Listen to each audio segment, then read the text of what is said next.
Let's talk about Burkina Faso, a country rich in gold, yet long burdened by debt. For decades, the pattern was familiar, abundant resources, but little to show for it. Enter Captain Ibrahim Traoré, a young leader who decided to break the cycle. Instead of seeking loans from the IMF or World Bank, Traoré turned to the nation's own gold. The plan: use Burkina Faso's gold revenues, over $1.2 billion a year, to fund national development. No more high-interest loans or foreign strings attached. This was a bold declaration of economic independence. Traoré's government pledged to use gold money for roads, schools, hospitals, and agriculture. It was a direct challenge to the idea that African progress must be bankrolled by the West. The message: we'll build our own future with our own hands and our own gold. The move shocked the international community. For the first time, a small landlocked nation was opting out of the global lending game. This wasn't just about money, it was about power and control. By rejecting foreign aid, Burkina Faso was sidestepping the conditions and political leverage that come with it. For Burkina-Faso citizens, it was a promise. Their country's wealth would finally serve them. It was a gamble, but one on their own potential. Sovereignty, Traoré argued, means controlling your own resources and destiny. And for Burkina Faso, that journey began with gold.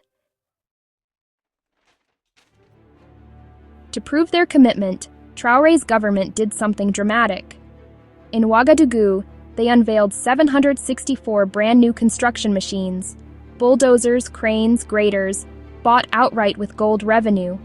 No foreign aid, no loans, just Burkinabe money. The display was a powerful symbol. The nation was ready to build itself. These machines would carve roads, build dams, and lay foundations for schools and hospitals. For decades, lack of infrastructure held Burkina Faso back. Now, the government was investing in the tools to change that. No more waiting for foreign contractors or outside timelines. This fleet meant self-reliance. Burkina Faso could set its own priorities and get to work. Every bulldozer clearing a road, every crane lifting a beam, was a step toward economic independence. The people saw that their gold was being transformed into real, tangible progress. It was a concrete investment in the country's future. The message was clear. The nation's resources would directly serve its people. This was more than policy. It was a new era of action. Burkina Faso was building itself, from the ground up, and the world was watching. Where did the money for all this come from? It started with taking back control of gold. For years, most gold revenue left the country due to unfair contracts with foreign mining companies.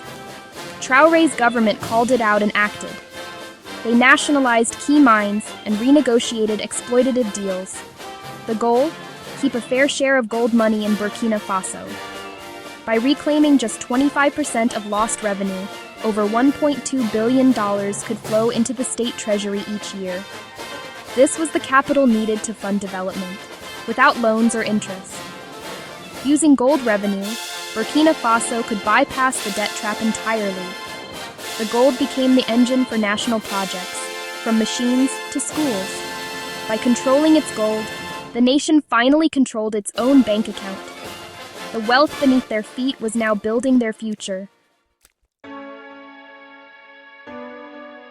With billions now staying in the country, the government got to work improving lives. Education was a top priority. Thousands of rural schools, once closed by conflict and neglect, reopened. Over 1,200 schools welcomed children back, giving a lost generation a second chance. Gold money repaired buildings, supplied books, and paid teachers. Healthcare also saw a transformation. Regional hospitals received new maternity wards and dialysis units, bringing care closer to those in need. The gold revenue didn't just fund temporary jobs, it sparked real industrial growth. New processing plants turned local crops into finished goods, creating thousands of jobs. Young people now had reasons to stay and build their lives at home. This was development powered by national wealth, not foreign grants. Every project was a visible sign of change. The gold was working for the people.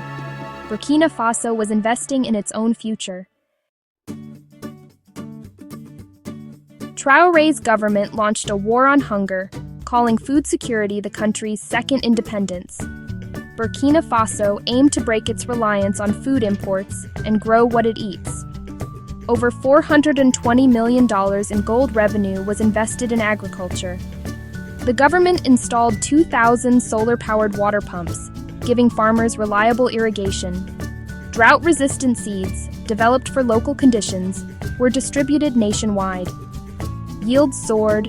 Some farmers saw a 40% increase in harvests. This wasn't charity, it was an investment in productivity. The initiative empowered farmers and made agriculture a respected, vital profession. The message: farming is the backbone of the nation. With the right tools and support, Burkina Faso farmers could feed the country.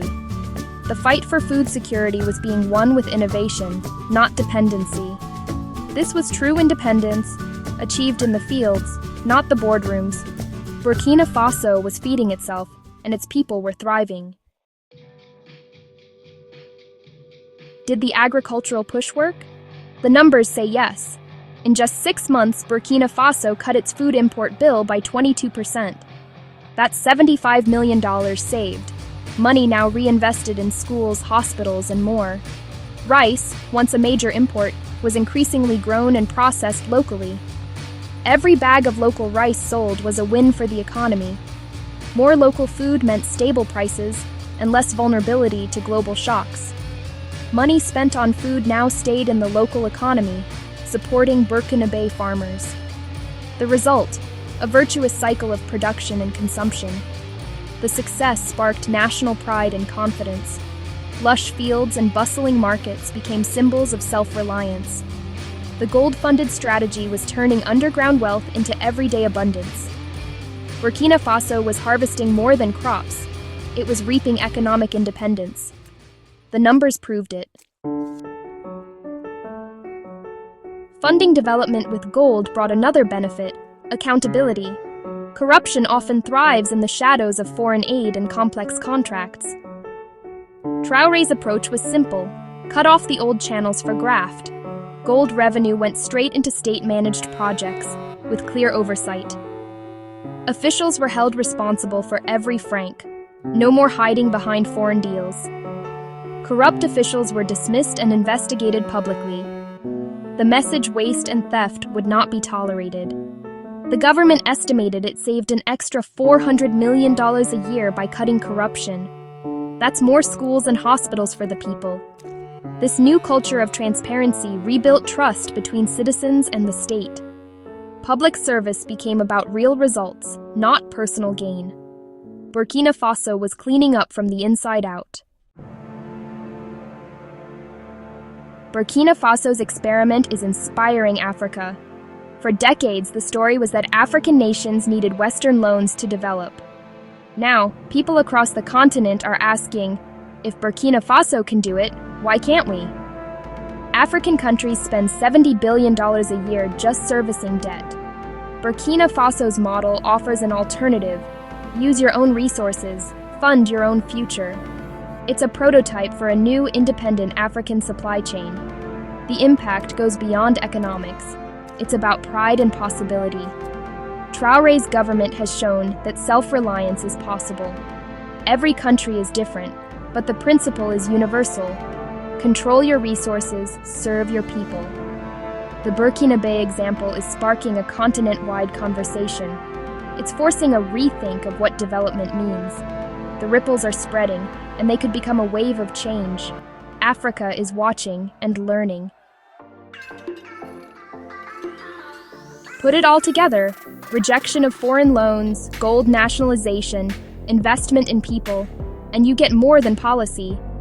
You get a declaration of true sovereignty. Burkina Faso is writing its own story, not waiting for others to write it. For ordinary people, this means new roads, schools, hospitals, and homegrown food. It's development driven from within, not dictated from abroad.